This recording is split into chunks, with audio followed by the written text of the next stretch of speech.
Okay, Parshas Beshalach. We're going to do the second and the third aliyot. So page 368, Sheni and Shlishi. Vayirtfu Mitzrayim acharayim, excuse me. Vayirtfu Mitzrayim acharayim vayasigu osam chonim alayam kolsus rechav paro parshav v'chelo al pi hachirot b'fnei Baal Tzifon. I apologize. Something in my throat. Egypt pursued them and overtook them and camped by the sea. All the horses and chariots of Paro and his horsemen and the army, peep by pi hachirot before Baal Tzifon. Paro he cried, and Paro approached. Vayisu b'nei Yisrael esneihem b'nei Mitzrayim nosei achareim. Vayirim ma'od vayitzaku b'nei Yisrael el Hashem. And now Paro is approaching, and the children of Israel raised their eyes, and behold, what do they see? Egypt is journeying towards them. They're pursuing them.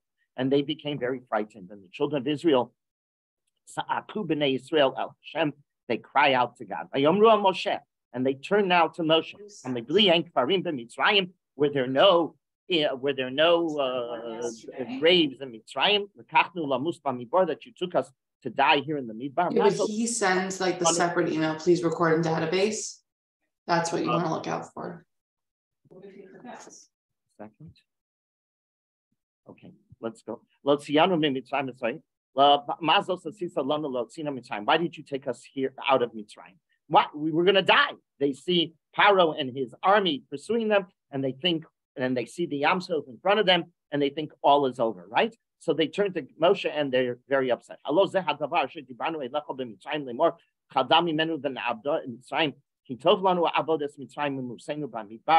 And he says in Pasuk 12, is this not the statement that we made to you back in Egypt, saying, let us be, and we will serve Egypt? We told you back in Mitzrayim, leave us alone. For it is better that we should serve Egypt than we should die in the wilderness. Vayomer Moshe el ha'am, and Moshe now responds. What does he take to them? Al tira'u, hityatzvu ru'u et yeshuat Hashem, asher yaseh lachem hayom, ki ka'asher yisem es Mitzrayim hayom, lo tosifu l'rosam od ad olam. Do not fear. Stand fast and see the salvation of Hashem that he will perform for you today. For as you have seen Egypt today, you shall not see them ever again. Those who you see pursuing you, they're not going to be around too long. Hashem yilachem lachem v'atem tacharishun. Hashem will make war for you, and you shall remain silent. Next aliyah. And now Hashem says to Moshe, why are you crying to me? Right? Just tell B'nai Yisrael, travel, move.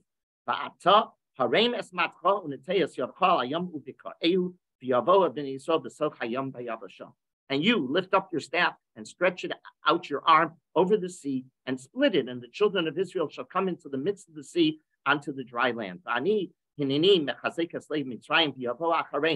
And God says, and I, you know what I'm going to do? I will strengthen the heart of Egypt, and they will come after you. In other words, they're going to follow you. It's not going to be good for them, but they're going to follow you. And I will be glorified through Paro and through his entire army, through his chariots and through his horsemen. And Egypt will know that I am God. When I am glorified through Paro, his chariots, and his horsemen.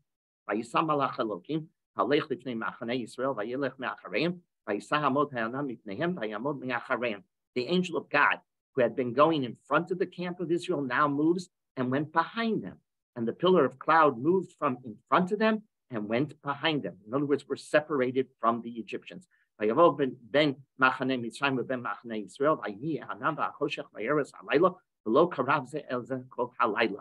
it came between the camp of Egypt and the camp of Israel, and there were cloud and darkness while it illuminated the night, and one did not draw near the other all night. All night they were separated. We had light, they had darkness. And Moshe, right, stretches out his arm, alayam, vayolech Hashem es hayam beruach kadim hazak kol alayla vayasem es hayam lecharava vayibaku hamayim. Moses stretched out his hand over the sea. Hashem moved the sea with a strong east wind all the night. He turned the sea to the damp land, and the water split. And the children of Israel came within the sea onto the dry land. Right, and it became, the water literally became walls on their right and on their left. So now the Egyptians pursued them. All of the chariots of Paro pursued them, and they went into the Yam. And when morning struck,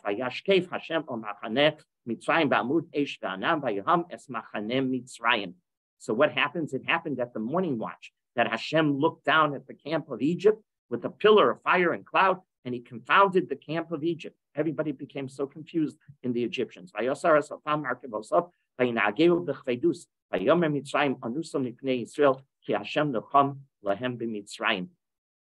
He removed the wheels of their chariots and caused them to drive with difficulty. And Egypt said, I will flee before Israel, for Hashem is waging war for them against Egypt. Okay. Those are the two aliyot. What the Rav does with these two aliyot, what he's interested in understanding is really, why did Bnei Yisrael act the way they did? He wants to understand. We're leaving. Hashem is leading us out. We've just had 10 great miracles. Makas Becharos has happened. We've had Yitzias Mitzrayim, right? We're marching to the Yam Suf. Why is Bnei Yisrael acting the way they're acting? They become so frightened, right? That they can't do anything. And that's what bothers, the Rav wants to understand. What is the Torah telling us? What was it about their actions that we can learn some lessons from? What was their results? And he also probes the psukim to see what lessons the Torah wants to teach us about redemption itself. What about Geula itself? Okay, so let's begin seeing some of the psukim. So the Rav immediately turns right away to Pasuk Yud, the second Pasuk in Sheni, and he notes a fascinating word. Uparo, what's the next word? He creave. Uparo, he creave. How do you translate he creave? Paro brought himself close. That's the word. Paro brought himself close. And the Rav was fascinated by this. So is Rashi. Rashi notes that the Torah should not have used the intransitive verb. It should have used the intransitive verb karov. Paro, karad. Paro, right? Paro arrived, if you will, or came close.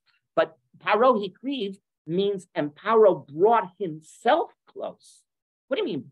Paro came close. No, Paro, there's a difference. Paro came close. That's reporting what happened. Uparo hikriv, what does that tell you? He did something.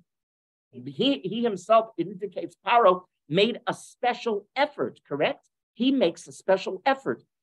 By being self-motivated, Paro is self-motivated to come chase the Jews by Yam Suf. He wants to stop the Jews crossing Yam Suf, and he made his personal exertion to pursue the Jews. What the Torah is depicting for us by using this transitive verb, right, this transitive form of the verb, is the fact that Paro suddenly woke up. It's 7 days. 7 days later, he's finally waking up to what? The Jews are gone. The Jews are gone. Uh-oh, our whole economy is now going to change. He took him a few days to realize that after Makas Bechoros. He didn't do it right away. It's now the 7th day from, right? What is Shvi Shel Pesach? Shvi Shel Pesach is the commemoration of Yam Suf, correct? So it's 7 days, so 6 days later, he's finally waking up to it. And he realizes, uh-oh, this is going to be not good for me, right? And now he encounters what it really means by the Jews leaving Egypt. And he suddenly realized that time was not on his side, was it?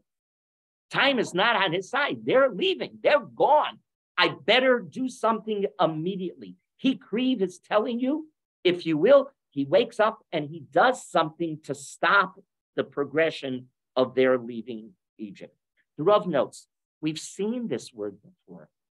We've seen Hikriv before.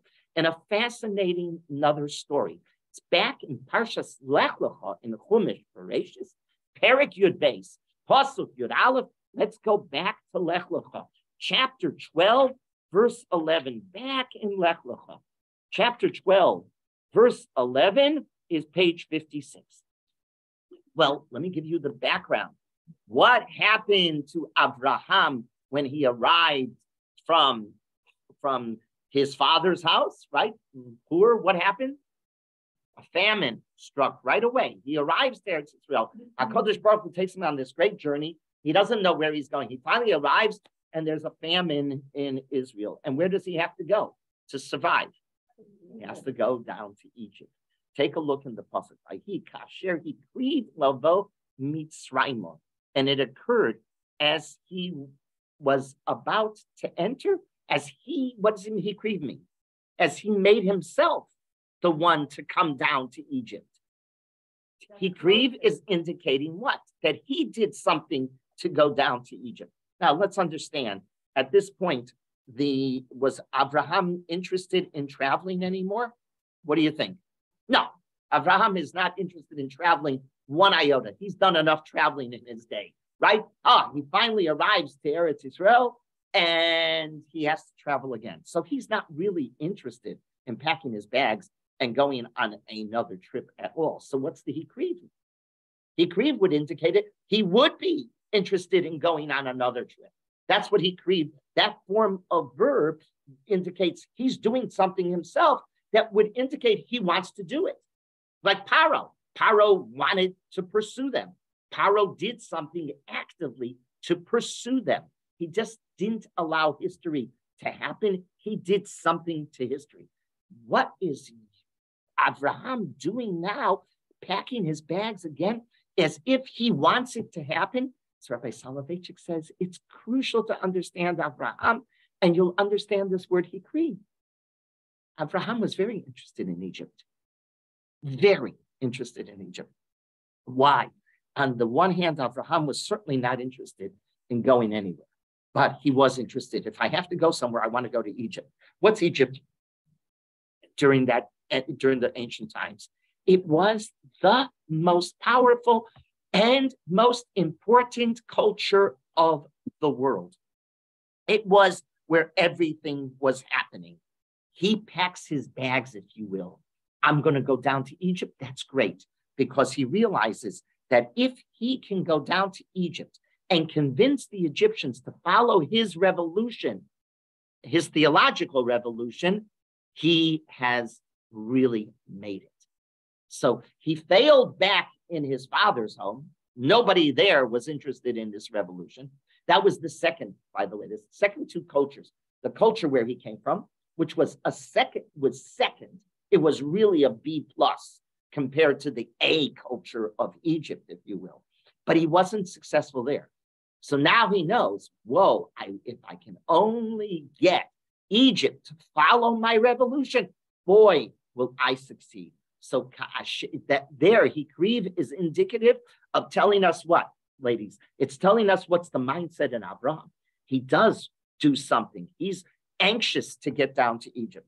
And the Rav says, Lech Lecho, that Abraham was intrigued because he understood that if he could get them, that would be a boon to his enormous boon to his spreading monotheism into the world. So the same word, now you can appreciate the same word in, by the way always to study biblical Hebrew is to find where the word has appeared the first time, understand it in its first time, and then you can understand it in future uses. So the Rav did that. The Rav went back to Abraham's story, saw that Hikriv indicates what? A mindset of interest to do something active, and he does something active, right? Paro, a mindset to do something active, and he does something active. Of course, one is very positive, one is very negative, right? And you have the bookmarkers, right? Abraham goes down to Egypt, and guess what? Paro is trying to stop the Jews from leaving Egypt, right? Okay, fascinating. By the way, there is a professor of Tanakh at Bar Ilan. He's a wonderful Talmud Chacham, a wonderful biblical scholar. It's worth buying his book, Ani Ma'amin, if you're interested at all in understanding biblical criticism and a religious response to it. His name is Joshua Berman. Joshua Berman was many years ago a scholar in residence at Young Israel Century City. Oh yeah, people don't remember it. This goes back 20 some years ago for Shavuos. Josh Berman, you know what he does now? And I would love to arrange it. And I had hoped that the mission to Israel for the 75th was going to first go, not to UAE. I want to go to UAE, and I'm going to UAE on this mission with Rabbi Top. But my initial idea was to take Josh Berman as our guide. He leads tours to Egypt. He leads tours, biblical tours to Egypt. And I just heard a podcast yesterday by Josh Berman describing on Tikva podcasts, you can get it, the Tikva podcast with Josh Berman being interviewed about his trips and how he sees Tanakh come alive. He finally understands psukim in the Torah because he's standing there in Egypt. Israel is the anti-Egypt. You understand that? Whatever Egypt was, Israel was the opposite. Okay? We were the response, if you will, to that culture. And Egypt was, but it's just fascinating. And I really want to take a tour with him. I would like to arrange it. Maybe, Bezrat Hashem, we will arrange something with Josh Berman being our guide, because he's a wonderful teacher. What is the name of the podcast? I'm sorry. Podcast is Tikva Podcasts.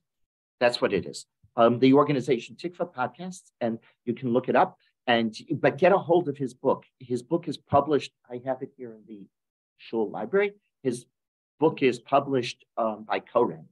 Worth your purchase. Really, it's not a difficult book to read. He writes beautifully, and he speaks beautifully. Okay, let's continue on. So that's Hikriv. Okay, let's continue. So the Rav then goes to the next pasuk that he's developing this idea of understanding what the players, in particular, what's going on in Bnei Yisrael's mind. His next pasuk is pasuk Yud Beis. He goes to that pasuk. Halo ze hadavar asher dibanu elecha b'Mitzrayim leimor chadal mimenu v'na'avda Mitzrayim kitov lanu avodas Mitzrayim mimuseinu b'midbar.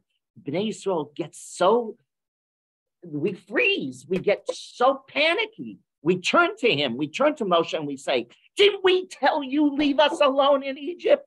When you went to Paro, we begged you not to go to Paro. That's not true. They were upset when after Moshe and Aharon went, and it didn't turn out what they thought it should turn out, right? And the servitude was increased. Then they told Moshe, stop. But here they're saying it a little twisted, but for their purposes, didn't we tell you leave us alone in Egypt? We wanted to, and why did you bring us here? What we told you already. So what's going on here? The Eben Ezra, Rabbi Soloveitchik notes, asks the question that we all should be asking when we study this pasuk. How many Egyptians were there, and how many Jews were there? How many chariots were there? We're told. How many? 600 chariots. We're told how many chariots were. There were 600 chariots. How many men between the ages of 20 and 60? Forget about women, forget about children, forget about men over or under 20 and 60. How many? Over 600,000 men. You have 600 chariots. You have 600,000 men. Excuse me. The Eben Ezra asks the question. He says, I don't get what they got so frightened by. We had the masses. We would be able to certainly stop them. We would have been able to put up a very good fight. Why are we panicking? What's the fear about? So the Eben Ezra points out, and the Rav quotes this. He says, here you have in this one pasuk an understanding of the mindset of a slave. Here the Torah is giving you an insight to the mindset of the slave. A slave is fearful of his own shadow. A slave it's not logical. It's totally not logical. It's a state of psychology that you become afraid of everyone. You're worried about antagonizing the stranger. You don't want to have anyone at all. He worries that he doesn't have the ability to challenge anyone because he's been relegated to the status of slave. This helps us understand the mindset of the Jews in the concentration camps, the Jews in the ghettos. We had masses, but yet we didn't pick up most of the time.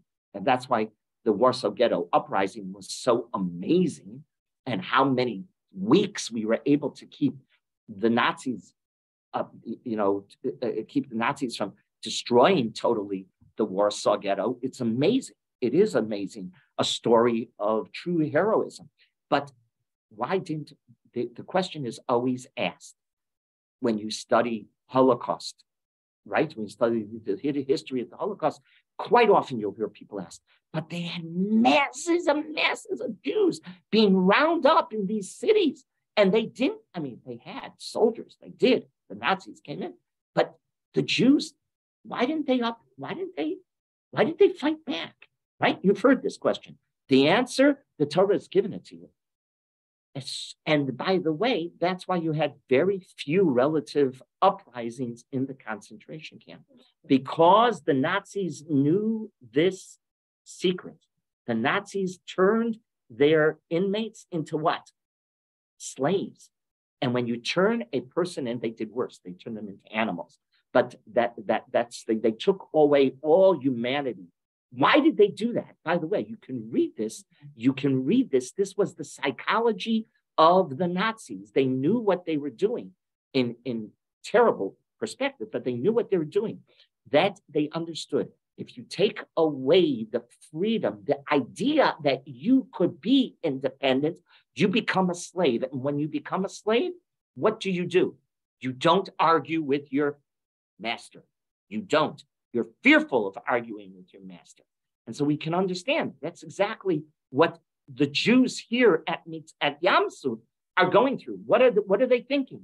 They're not thinking like free people, because just 7 days before, where were they? They were slaves. And that's exactly what the Rav is telling us the pasuk is alluding to. Let's continue on. So now, they argued with Moshe, and Moshe understands that they're very fearful, comes along, pasuk tezvav. Vayomer Hashem el Moshe, ma titzak elai. Why are you crying to me? Daber al bnei Yisrael v'yisau. Tell bnei Yisrael, march forward. Verse 15, right? There are two distinct ways that God sends salvation. God sends salvation either by him acting totally on his own. HaKadosh Baruch Hu acts totally on his own, or he partners with man. Two different models. He acts on his own, or he partners with man. Where can you give me an example of he acts on his own? Yetzias Mitzrayim. Exodus, you say it in your Haggadah. Ani velo malach, ani velo saraf, ani hu velo acher. I had no one helping me on the night of Makas Bechoros. I did it all by myself. What did I ask you to do, Bnei Yisrael? Stay at home and close your doors. You are to be at the Yom Tov table, right? We were celebrating the first Pesach, correct? We were eating the first korban, but that's all you do. I don't need anything from you. I don't want your help. I'm going to take care of the Egyptians myself. Model 1. Model 2, no, I want you to partner. Where is the partner best explained? Best Yam Suf. I'm not splitting it until what? As the Rav says, the Medrash's words, Moshe understand, yes, I want you to lift your hand. But no, you're going to lift your hand with your staff. That Yam Suf is not splitting until the Jews have the water up to their nostrils, meaning they're going to partner with me in creating this miracle. Rav now asks, you have two models, correct? Model 1, God doing it all alone. Model 2, we partnering. Which one do you think, which model, A or B, would you think deserves a greater thanksgiving to God? Model A, which is God does it all. Model B, God does this with partnership with man. Which one do you think deserves more of a thanksgiving to God? More of a celebration of thanksgiving. Thank you to God. Which one? A or B? B. Why? Because it's a combination between. It's the relationship. Logic would tell you. Logic would tell you A. Logic would tell you A. Simple logic, without anything. Simple logic would tell you God did everything for me. I did have to do nothing. He deserves my credit, right? But why? It's the relationship. They recognize God in this moment. It was a partnership between the two of them. But why do you think that deserves more of a gratitude? Why? Because we made it from the slave. Okay, very good. Okay. It teaches us two things. And by the way, I will prove to you that you're 100% right. What's my proof? What's my proof that the thanksgiving is greater when we partner with Hashem than when he does it all for us? Well, was there any hymn of thanksgiving after Makas Bechoros? The Medrash asks this question. Everybody asks this question. Excuse me, we left Egypt after Makas Bechoros, right? Makas Bechoros strikes B'chatzi halayla at midnight. We're out, we're leaving the next morning. As soon as sunrise, we're marching. Was there a song of thanksgiving? No, day one. What about day two? No. Day three? No. Day four? No. There was no shira, no song of thanksgiving from anyone, led by Moshe, led by Al, none until when? Until after Yamsu. What about Hala? Right? Until after we partnered. Why? So because it teaches us two lessons. When God partners with us, it's going to teach us two lessons. Lesson one, the Rav notes, God takes man seriously. If God is willing to partner with us, then we're important. God takes man seriously. It's the ultimate act of kavod for man done by HaKadosh Baruch Hu. Lesson one. Lesson two, when we had to demonstrate literally and figuratively a leap of faith by jumping into the water, right? To make it split, we were able only then to sing praise to Hashem because one gets personally involved, he appreciates the event totally differently. We know that from life. If your parents, your grandparents, if you give your kids, your grandkids, without making them do anything for the gift, do they appreciate it as much as if they earn it because they've done X, Y, and Z? Which gift do they enjoy more? Do they enjoy the gift of, here it is, just the gift without any strings attached? Or no, with grandchildren, well, you did well in school, you earned it, here's a gift, or whatever the example is. You helped mom in the house, here, you deserve a gift because you did something. You did X, Y, and Z, you've earned it. Or, no, you walk in and you visit and you give it, overload them with gifts, right? Like only grandparents know how to do, right? We're talking here from personal knowledge, right? It's just a totally different gift. It's a totally different reaction. And they appreciate it much more. I know that the gift I give when I arrive to the house, right after I'm just there, versus the gift that they're going to earn after Seder, because my grandsons really, quote unquote, performed, if they will, they demonstrated that they learned well. Which one are they going to really appreciate much more? The second one versus the first one, 100%. And that's the lesson here too. Which one do we as human beings appreciate? When God allows us to be partners and we have to be involved and we have to do X, Y, and Z, or when God says, sit back and I'll do everything for you. Yes. I think the whole message of the Jews having sung a song of praise after Makot Bechara would send a wrong message, because there is a delineation between what God does and what people do, but we never really are supposed to be really happy that the other side is having such devastation. No, that's a whole different point that Chazal do not miss a beat by telling us that we don't celebrate there. 100%. But here, Matitzak Elai Daber El Bnei Yisrael B'Yisau in Pasuk Tezvav is tell Bnei Yisrael they're going to partner with me. They're not getting this with a free pass. That's what the Rav is pointing out. And that's when we do sing. Post this, we do sing Shira. We didn't sing Shira after Makas B'Chorah. We didn't sing Shira for 7 days. We do sing Shira only after we partner. Okay, let's just continue. But some did kill the Egyptians. Yes. I mean, he partners with us. We can't do it on our own. Oh, we needed a partner, right? But he needed us too, if you will. Okay, so those 2 lessons. One, that by him partnering, it shows demonstration God takes us seriously. Quote unquote, it's the highest act of kavod that God can give man. And he does. And number 2, we appreciate it more when we have to work for it than when we don't. Continue. Before you continue Yeah. with this, because there is 2 things that bothers me. It says here in Pasuk Tezvav, Vayomer Hashem el Moshe Matitzak, but he's talking to Moshe. So my question to you now is, because earlier in Pasuk Yud, it says Vayitzaku, and they complained to Moshe, and now you're not. But I don't see Moshe. If you don't have to, this is not a memoirs. This doesn't tell. Remember, the Torah is also. The Torah is not a history book. It's not. But you know how to read between the lines. It told you that they complained to Moshe. Now, by being told that God told Moshe, "Stop crying," what happened? It's not written, but you know it. It's in that open space, if you will. What happened? What happened? Moshe turned to God on their behalf, clearly. So this is the same problem that I have, and it's so to bother you. But God saw everything. He knows what's going on.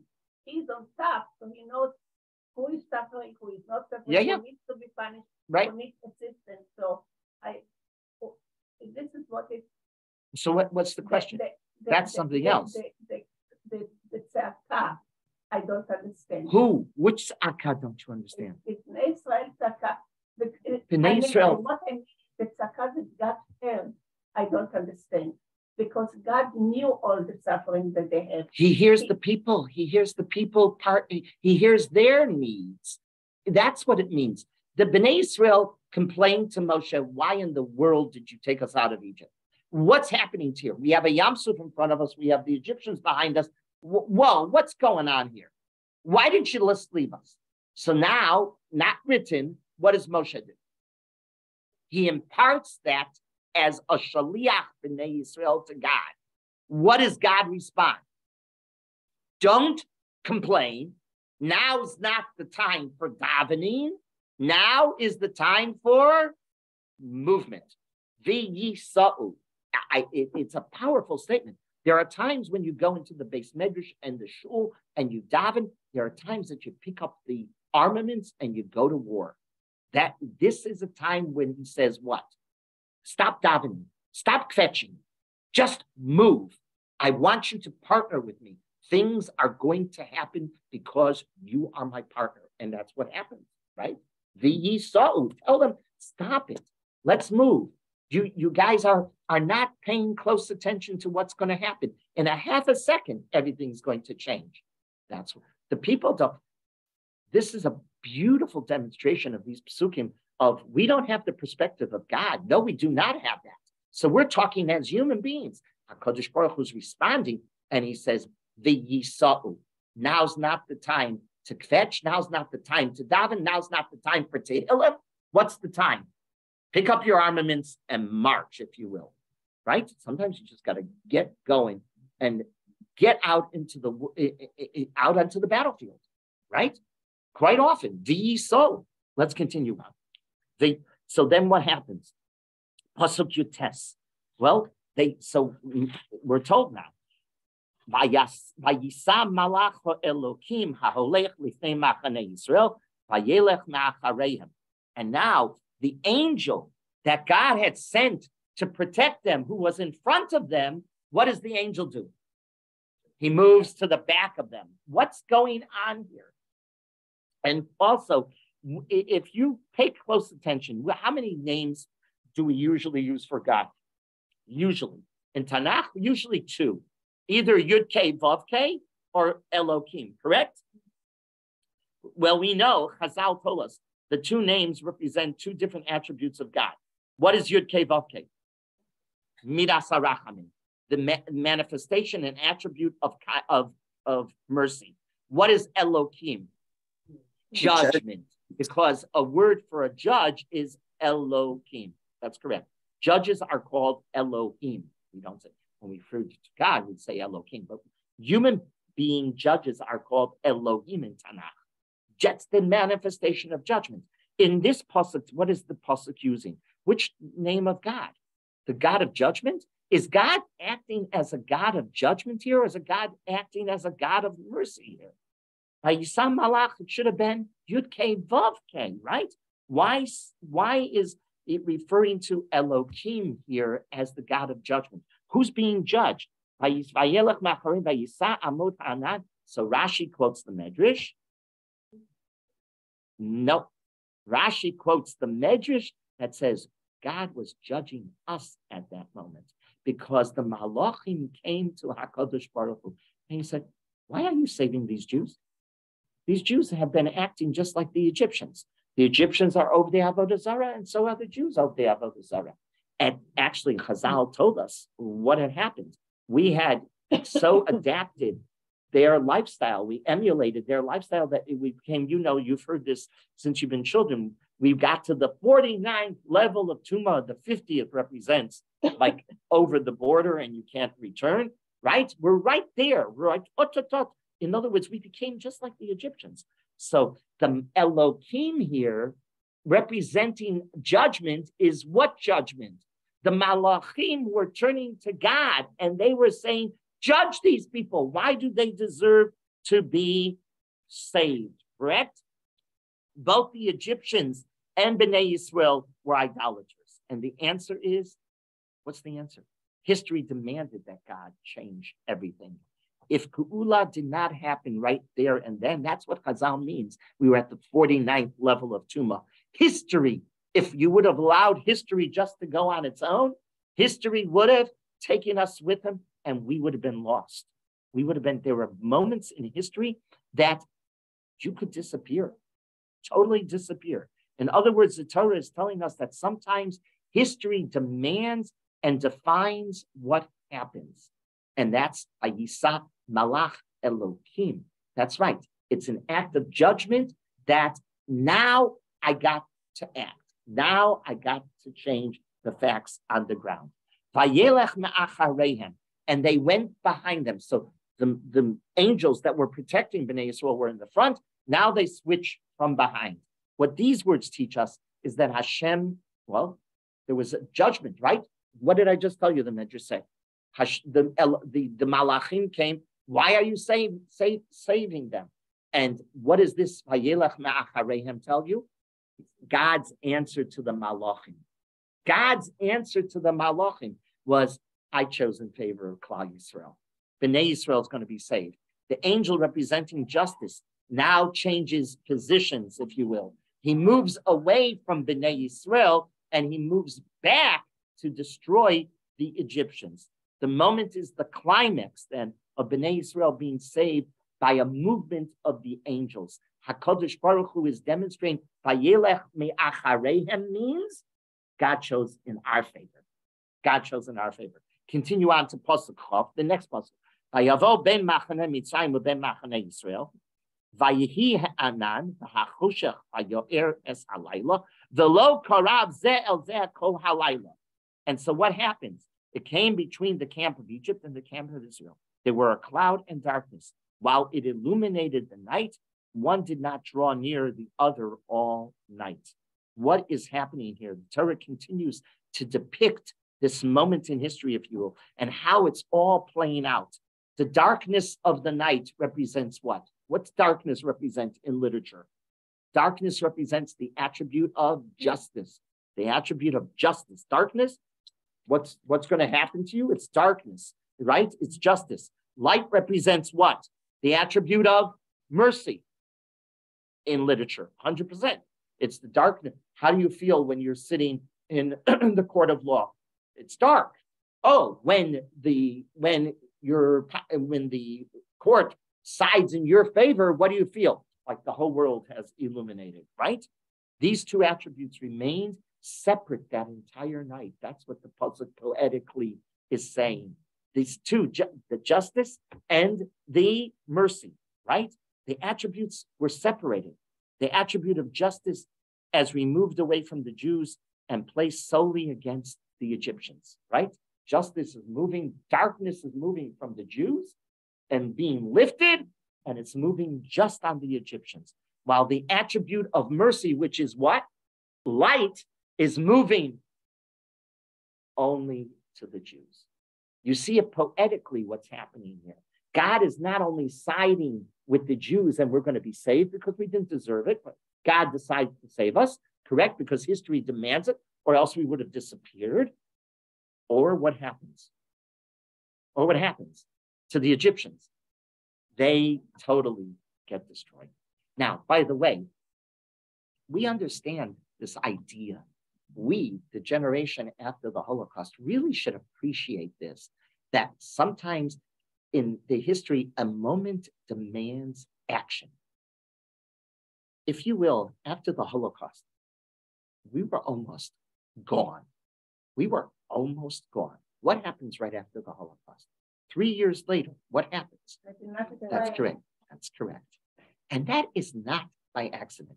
And I honestly don't understand any observant Jew who doesn't see it. I just don't get it. I really, it's most probably the one thing it just baffles me, how a from person can't see that this is a gift from Hashem. Post-Holocaust, that this is I just don't get it. I don't get Satmar, I don't get any of it. Just don't get it.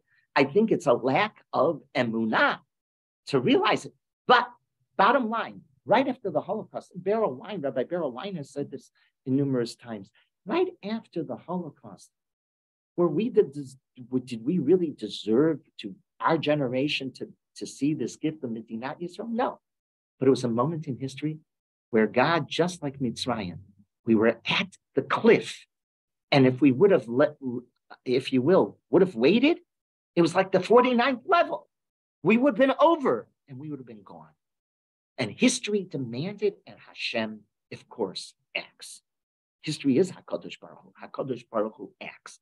We saw it in Mitzrayim, and we see it in our own lives. And we shouldn't at a moment take it for granted, because that's exactly what happened 75 years ago. No question about it. God was acting in history. God was saying, whoa, we wait another minute, and what's going to be with these people? Be totally lost. Okay, continue on. Next. What? That's not my. I'm human. God is infinite. I'm human. He's playing in a different playing field. I can't discuss that. As Rabbi Soloveitchik said, that anybody who tries to take on the theology of Holocaust is going to end up at dead end. He's just going to be banging his head against a wall. The theology, there was a lot written after the Holocaust on theology of Holocaust. There was Falkenhayn, there was others that wrote theology. Berkowitz wrote. The Rav never wanted to tackle it. You know why? Because he says, I can't. Because there's no answer. I, human being, have no understanding what happened. Just don't get it. And I won't, because I'm finite and HaKadosh Baruch Hu is infinite. No question about it. But what I'm talking about is the fact that just like in Mitzrayim, right? HaKadosh Baruch Hu was the Elohim, right? Did that judgment and turned it around for us. At that moment, when if you would have waited, we would have been over the cliff. Continue on. Pasuk Chav Beis. Vayovo b'nei Yisrael b'toch hayom bayabashah. And b'nei Yisrael now goes what? We jump in, right? In these words, we describe how b'nei Yisrael helped split the Yam Suf. This time, we had to demonstrate an act of emunah, a leap of faith, literally. Without this act of faith, nothing would have happened. Back in Pasuk Tezvav, Hashem was telling Moshe, why do you cry to me? Right? Let's go back to Pasuk Tezvav. And Moshe, why do you cry to me? What does that mean? He was telling, as in these words of the Rav, Israel's task is to march forward as an act of faith. You will wave your staff, as I told you before, but make no mistake, the sea will not split until the Israelites are up to their nostrils in water. That's what HaKadosh Baruch Hu is telling us. It was only via the self-sacrifice of Bnei Yisrael. It was only via, the Medrash says, it was Nachshon ben Aminadav, who's the one who's going to lead us. Now, why is that important? Why does the Medrash say Nachshon ben Aminadav? Which Shevet is he from? Oh, everything has a biblical echo. A biblical echo. Who's Yehuda? The ancestor of the Mashiach. Just like Nachshon ben Aminadav jumped in and made the Yam Suf split, so the Mashiach from Yehuda, right? David's descendant will be the one who will split the future Yam Suf, if you will, that will bring the final salvation, right? So let's wrap it up and see what we saw in these psukim and what did the Rav demonstrate for us. And I think it's beautiful. It's always beautiful. It's always profound. It's Rabbi Soloveitchik reading Chumash like no one else read Chumash. But the Rav is trying to understand, first and foremost, the mindset of the Jew as demonstrated in these two aliyot. What is the overwhelming emotion of the Jew at Yam Suf? Fear. He asks the question of Nebuchadnezzar. Where does that come from? You had 600,000, they had 600. You are outnumbered them easy. You could have, right? But you can't if you are a slave. And that's what the Torah is telling us. You have to understand, they were slaves. They were afraid of their shadow. It was only 7 days of freedom.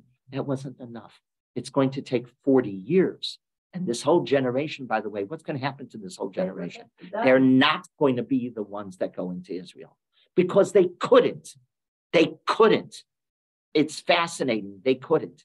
It is interesting that the truth is, who were the ones who battled in the War of Independence?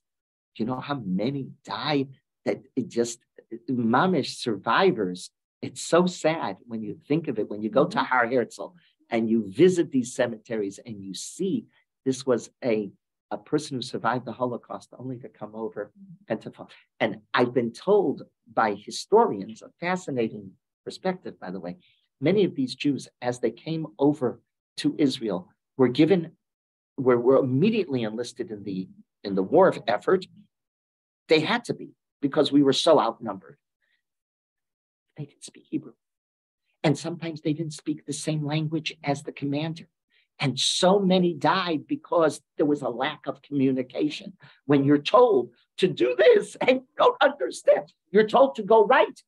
I don't know what yamin means, so I go small.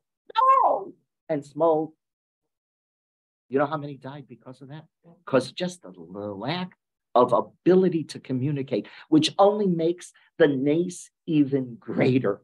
That we won that battle, that we created that state of Israel from so many sacrifices. It's mind-boggling. It is mind-boggling. But many, many, many soldiers died during the 48 war because they weren't prepared to fight. Number one, they didn't know how to fight. Number two, they were survivors. Number three, they weren't talking the language. They weren't speaking the language. About the slave issue. Yes. Which I understand completely, but I think there's a certain sort of person who believes in an orderly system, as the Jews did. You don't see them going off and having So when you talk about slaves, I think they are vulnerable people emotionally. They are not natural fighters. Right. So a small group can take great advantage of people who do not. Exactly. That's exactly what's being said. It's What the slave mentality was exactly what you just said. They mentality is also elevated mentality. You don't want to kill the fellow man. correct. I mean, that there's a positive to that, but there's a negative to that too, when you need to create freedom. Okay, so that was number one. Number two, we asked a very simple question that the Rav asked. Whoa, where is the song of praise? Why are we waiting till in the middle of this parsha? Why are we waiting till Oz Yoshir only after Yam Suf? There were two models of the way God works in history. He says, you stay home. You man, stay around your Shabbos table. I'm not expecting anything from you. I will do it all. Or no, he wants us to part. Be ye so. He wants us to partner with him.